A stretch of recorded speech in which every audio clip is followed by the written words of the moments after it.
Hello friends, आज हम लोग 10th का अति महत्वपूर्ण प्रश्न देखेंगे जो बिहार बोर्ड के लिए वेरी वेरी इम्पोर्टेंट है। और हम लोग 1 से 20 तक पिछले वीडियो में देखे हैं। आप लोग नहीं देखे हैं तो पिछला वीडियो जाकर देख लीजिए। चलिए क्वेश्चन नंबर स्टार्ट करते हैं। 20 नंबर 1, रक्त में ऑक्सीजन का वाहक है हीमोग्लोबिन। रक्त में ऑक्सीजन का वाहक है हीमोग्लोबिन। हीमोग्लोबिन में ही आयरन की मात्रा पाया जाता है। हीमोग्लोबिन में फेरस धातु पाई जाती है। क्वेश्चन नंबर 22, जीवन की एक महत्वपूर्ण विशेषता है। जीवन की एक महत्वपूर्ण विशेषता है तो वृद्धि। जीवन की एक महत्वपूर्ण विशेषता है तो वृद्धि। क्वेश्चन नंबर नेक्स्ट, चलिए क्वेश्चन नंबर 23, मानव गुर्दे का आकार होता है सेम के बीज के आकार के जैसा। मानव गुर्दे का आकार होता है सेम के बीज के आकार के जैसा। चलिए question number next, question number 24, glycolysis होता है कोशिका द्रव में। ग्लाइकोलाइसिस होता है कोशिका द्रव में। क्वेश्चन नंबर 25, लैटेक्स सामान्यतः कहाँ पाया जाता है तो पीपल में, पीला कनेर में, बरगद में, इनमें सभी। लैटेक्स सामान्यतः कहाँ पाया जाता है तो पीपल में, पीला कनेर में, बरगद में। देखिए लैटेक्स जो होता है वाइट कलर का होता है। लैटेक्स किस कलर का होता है? वाइट कलर का। क्वेश्चन नंबर 26, मानव हृदय में पाए जाते हैं 4 बेस। मानव हृदय में कितने बेस में पाए जाते हैं तो 4 बेस। चलिए नेक्स्ट क्वेश्चन, क्वेश्चन नंबर 27, मानव मूत्र में यूरिया की प्रतिशत की मात्रा होती है तो 2%। मानव मूत्र में यूरिया की प्रतिशत की मात्रा होती है तो 2%। क्वेश्चन नंबर 28, मस्तिष्क में विभिन्न सूचनाओं किस रूप में संचित होती है तो उद्दीपन के रूप में। किसके रूप में होती है? उद्दीपन के रूप में। चलिए क्वेश्चन नंबर 29, इनमें किसकी उपस्थिति के कारण रक्त लाल दिखाई देता है तो हीमोग्लोबिन के कारण। इनमें किसकी उपस्थिति के कारण रक्त लाल दिखाई देता है? हीमोग्लोबिन के कारण। चलिए नेक्स्ट क्वेश्चन, क्वेश्चन नंबर 30, वसा का पाचन करता है तो लाइपेज। वसा का पाचन करता है लाइपेज। और कार्बोहाइड्रेट का पाचन करता है एमाइलेज। कार्बोहाइड्रेट का पाचन एमाइलेज करता है और प्रोटीन का पाचन ट्रिप्सिन करता है। क्वेश्चन नंबर 31, वाष्प उत्सर्जन कैसी प्रतिक्रिया है तो भौतिक। वाष्प उत्सर्जन कैसी प्रतिक्रिया है तो भौतिक। क्वेश्चन नंबर 32, पौधों में प्रकाश संश्लेषण का स्थान है तो क्लोरोप्लास्ट में। पौधों में प्रकाश संश्लेषण का स्थान है क्लोरोप्लास्ट में। और क्लोरोप्लास्ट में ही क्लोरोफिल वर्णक पाया जाता है। क्लोरोप्लास्ट में ही क्लोरोफिल वर्णक पाया जाता है, जिसके कारण पेड़ पौधे की पत्तियों का रंग हरा दिखाई देता है। चलिए नेक्स्ट क्वेश्चन, क्वेश्चन नंबर 33, परिशेषिका हिस्सा है आहार नाल का। परिशेषिका हिस्सा है आहार नाल का। क्वेश्चन नंबर 24, किण्वन की प्रक्रिया पाई जाती है ईस्ट में। किण्वन की प्रक्रिया पाई जाती है ईस्ट में। ईस्ट में जो जनन होता है मुकुलन द्वारा। ईस्ट में जनन किसके द्वारा होता है? मुकुलन द्वारा।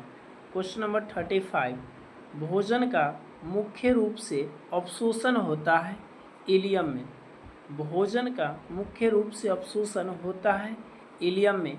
इलियम जो है छोटी आंत का सबसे लास्ट भाग है। चलिए नेक्स्ट क्वेश्चन, क्वेश्चन नंबर 36, प्रकाश संश्लेषण की क्रिया में उत्पन्न होता है तो कार्बोज। प्रकाश संश्लेषण की क्रिया में उत्पन्न होता है कार्बोज। क्वेश्चन नंबर 37, ट्रैकिया किस जीव का श्वसन अंग है? कॉकरोच। ट्रैकिया किस जीव का श्वसन अंग है तो कॉकरोच। क्वेश्चन नंबर 38, सांस लेने और छोड़ने को कहते हैं श्वासोच्छ्वास। क्या कहते हैं? श्वासोच्छ्वास। चलिए नेक्स्ट क्वेश्चन।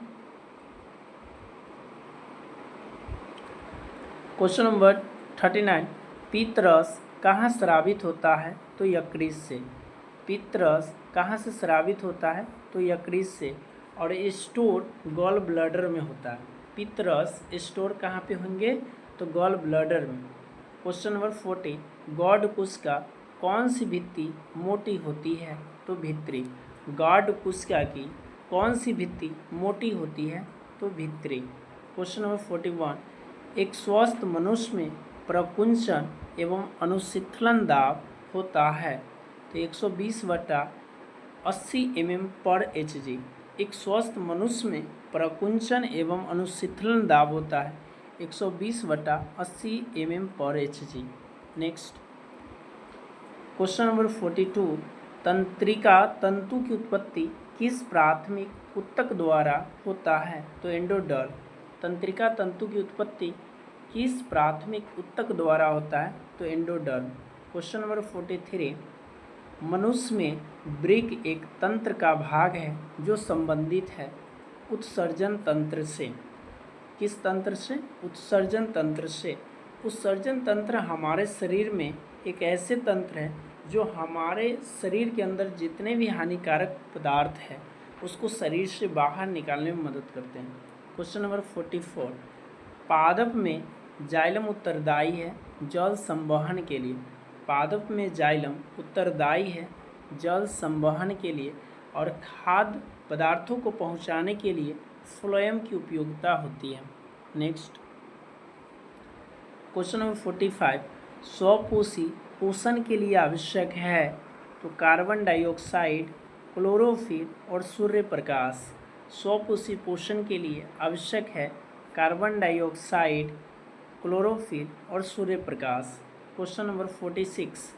पाइरूवेट के विखंडन से यह कार्बन डाइऑक्साइड, जल तथा ऊर्जा देता है। यह क्रिया होती है माइटोकॉन्ड्रिया से। किससे होती है? तो माइटोकॉन्ड्रिया से। माइटोकॉन्ड्रिया को कोशिका का पावर हाउस भी कहा गया है। माइटोकॉन्ड्रिया को कोशिका का पावर हाउस भी कहा गया है। माइटोकॉन्ड्रिया की खोज अल्टमैन के द्वारा किया गया था। माइटोकॉन्ड्रिया की खोज अल्टमैन के द्वारा किया गया था और इसका नामकरण सी वेंडा ने किया था। माइटोकॉन्ड्रिया का नामकरण सी वेंडा ने किया था। Next question. Question number 47। स्वपोषण होता है हरे पौधों में। स्वपोषण होता है हरे पौधों में। Question number 48। इनमें कौन सा प्रकाश संश्लेषण अंग है? तो पत्ती। इनमें कौन सा प्रकाश संश्लेषण अंग है? तो पत्ती। और पत्ती में छिद्रनुमा संरचना स्टोमाटा कहलाता है जो पादपों में गैसों का आदान प्रदान करते हैं। नेक्स्ट 49। कौन सी क्रिया सभी जीवों के लिए अनिवार्य है? तो श्वसन। कौन सी क्रिया सभी जीवों के लिए अनिवार्य है? तो श्वसन। चलिए क्वेश्चन नंबर लास्ट। मृतोपजीवी का उदाहरण है गोबर छत्ता। मृतोपजीवी का उदाहरण है तो गोबर छत्ता।